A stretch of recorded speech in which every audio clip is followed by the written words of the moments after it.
Elvis klikkar ekki. Þið eruð að hlusta á útvarpsþáttinn Hofmóð á útvarpi Hafrót í Sandgerði. Ég heiti Sjöfn og ætla að sitja hér til klukkan 7 í dag. Þátturinn í dag er svolítið sérstakur. Við erum í samvinnu við Samtök Íslenskra auglýsingastofa og Rannsóknarstofnun Háskólans í félagssálafræði að kanna áhrif útvarpsauglýsinga.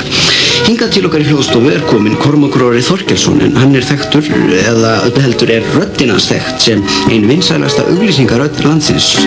Kormákur Orri hefur lesið á fjöldan allan af útvarpsauglýsingum. Velkominn Kormákur Orri. Þakka þér fyrir. Þú hefur lesið á margar auglýsingar. Ég hef lesið á margar útvarpsauglýsingar. Og hvað meinaru?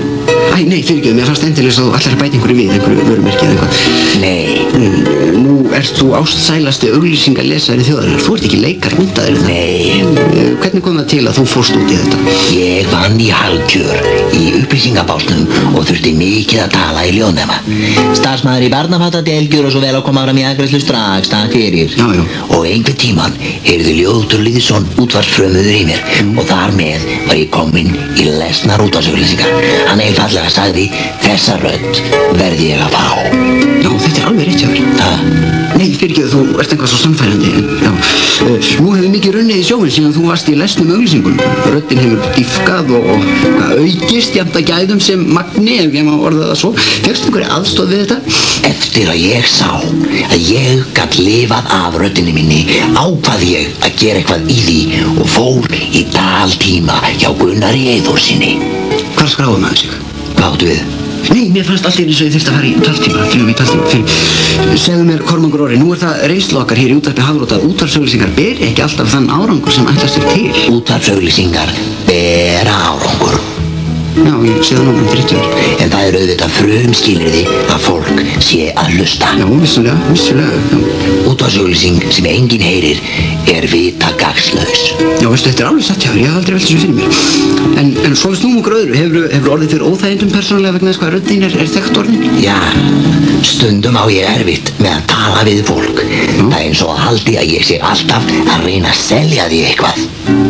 Já. Eins er orðið langt síðan að ég hef tekið þátt í almennilegum rökræðum. Nú?